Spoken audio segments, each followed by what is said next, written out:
Hey everybody, it's Andy aka Max Writer. We are back with another author showcase. I believe this is number 28 of the Miskatonic Repository publications, self-publications. This one is fallen from the Farthest Star. It came out on April 2nd. It is going for $10.99 because it is large. There's a lot to this one. So let's get started. Here's our cover. I don't know how successful a cover that's going to be, but I liked it, and it was the only falling star image I could find. Here's our cover image, and credit to where it came from, other Call of Cthulhu scenarios and products that I've written. Here's our cover page and boilerplate. I'm having trouble turning these pages. We've got a short quote, Lovecraft's picture. Here's my playtesters. Here's our table of contents. This has been severely trimmed because this one is so long. It's also kind of put together in a weird way, but we'll discuss that in just a moment. Short forward about transferring minds into machines. And then we're into the scenario itself proper on page 7 with a short introduction on what it's about, which is what it's about is finding a great, it's a treasure hunt. But at the end of the treasure hunt, there's something additional that people are trying to warn you away from. Oh, by the way, spoilers. So this entire scenario was made as an experiment. I wanted to see if I could split my players up, or split their characters, their investigators up, have them forcibly taken apart, give them each information, and then bring them eventually back together, or let them find their way back together and share that information at that point and see how that all played out. And in playtest, it actually worked wonderfully. So it might vary for others. We've got keeper information, which gives us our main storyline, which is rather long here, about the two things that are being searched for. Something called the egg, a meteorite that fell 11,000 years ago, and a Spanish treasure from 1599. We've got a little bit of player information. Your players are coming to, this takes place in Olympia, and your players are coming to Olympia for some other reason when they get caught up in this whole mess. Here's some information on this scenario as an experiment. I wanted to try something, and it worked. Adapting the scenario changes it to Cthulhu Invictus, other Down Darker Trails ideas, Cthulhu Dark Ages, Regency Cthulhu, Cthulhu by Gaslight,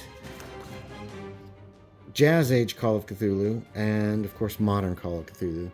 Then we have our Dramatis Personae. There are several different groups in this one working against each other, even though they don't really know it. Some archaeologists, some natives, and some independent agents who could be very dangerous, as well as a couple of NPCs that are here who travel with you. It's for a short period and can be used as backup characters. We talk about the locale of Washington Territory, Thurston County, Olympia. There's a lot on Olympia here. Nearby Tumwater, and then of course the Squaxin nation, which is or tribe, which is instrumental in what's going on here. I give some information on the Puget Sound War, and then more information on the actual people who are looking for the egg. Here's your information on what the egg actually is. Then we're in a brief guide to Olympia. I found a map that had several different locations on it, an old map from 1878, I believe, and some extensive research dug up a lot more locations. So this gives 30-some locations in Olympia or more, the Capitol building, some public schools, all the things that were on that map are here. Pacific House Hotel, Billings House, as well as a few that were added in the fact of places that didn't exist in real life but do exist in the scenario, including a mansion and carriage house and guest house and a couple of other houses that are in use. And then the scenario itself begins on page 25, I guess. You could say it begins on page 25. I mean, this is all information that's important. We've got arrival in Olympia, and this section is laid out in such a way that helps guide the keeper in separating up the group and jumping back and forth between the different groups of players. They arrive in Olympia, and different groups start getting together with them and meeting them, whereupon they are attacked, or the stagecoach is attacked, and our heroes get separated. Some are kidnapped, some might be left behind and run into other people, and then we start breaking down and going back and forth here with the different groups, trying to get them information and seeing how this plays out. And that runs all the way until page 32, which I also discussed the layout and why I set it up the way I did, as well as what if the players refuse the premise, and some advice there on, okay, this experiment isn't going to work. They're not going to allow themselves to be separated. How do you handle it? Excuse me. Now, we had one player that wasn't in the first session who arrived later, a brand new player. So, in order to get her involved, I have added an interim here, which allows a player character to arrive second session or after and still be connected, dealing with one of the other NPCs who take her or him, who take them into the place where they need to be so they can be connected to the scenario. Further occurrences documents what happens after this initial crazy thing. We again jump around quite a bit between the shamans, the archaeologists. This scenario uses the Narodniks as part of the group of archaeologists. So their detailed, a little background is given here. Then there's a scene with the thief who comes in later, and what might happen with the archaeologists. Then there's the ones who kidnap one of the characters to figure out what's going on. And then we've got some information on a couple of other wild cards. And of course, there's a new wild card, because why not? Some local criminals might actually get involved in this whole thing if they learn, especially if they learn about the treasure.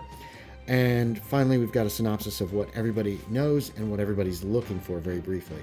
Now, a second interim has been added here because one of the wild cards is being employed by certain aliens, obviously, the Migo.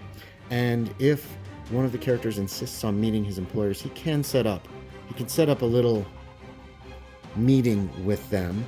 And this little short interim deals with that in case that happens in your game. We're not even halfway through.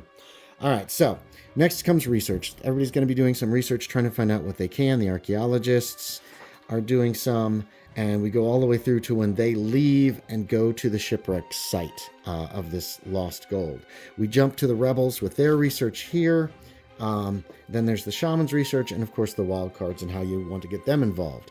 Now, once they get to the cave, seeking the egg deals with that entire section. Too close. They're starting to get images from this egg thing, and then we go into some detail on the cave system, what can be found there, the strange wall paintings deeper within of something.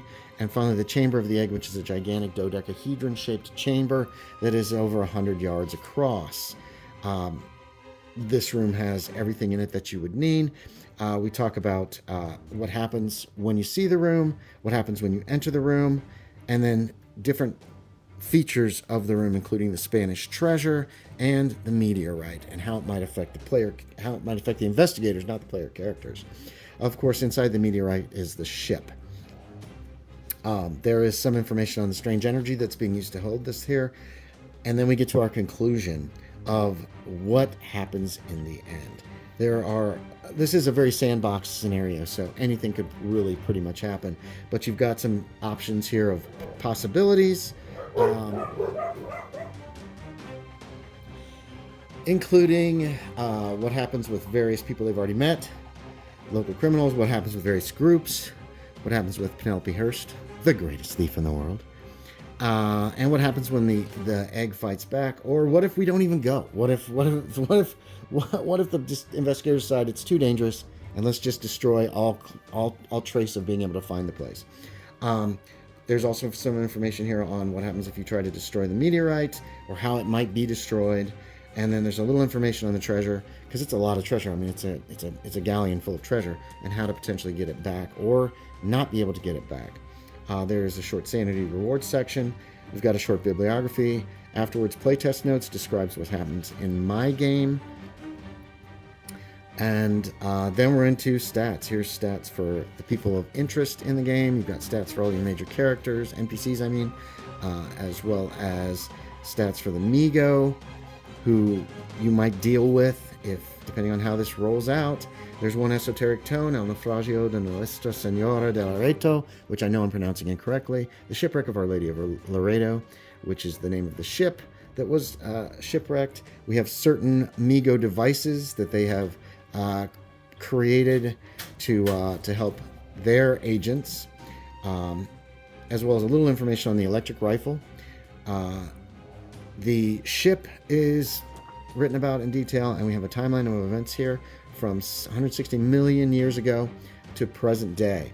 Next, we got our maps. There's a player map of the Olympia area. There is a keeper map of the Olympia area with certain areas marked on it. We've got a blank map of Olympia.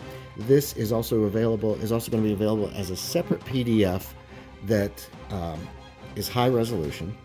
Then we've got a marked out player's map with all the noted sections on the map the players might know about, as well as a key. There is a close-up of downtown, as so many of these got kind of grouped together. And then we've got the keeper map, which has the extra locations that the players will not have any way of knowing about in advance, and a downtown map for the keeper as well, just to make it a little easier to find things. Next, we have the McGrath Estate. This is the estate, walled estate of the archaeologist who is here. A profile or a picture and map of his house. We've got an additional complete key map here. In the estate, there's a carriage house. We've got that, and there's a guest house. We've got that. There's a small house in the woods that the rebels use. This is the Migo agent's house. And our handouts consist entirely of cave paintings. Here are the ones closest to the entrance. And then as you walk the 2 miles to the dodecahedron-shaped room, over that course of that, you see all of these odd and strange cave paintings. There's NPC pictures here to share with your players, as well as 2 new weapons, and investigator pictures, again, to share with players. A pre-generated investigator info sheet to give out so people can choose who they want to play.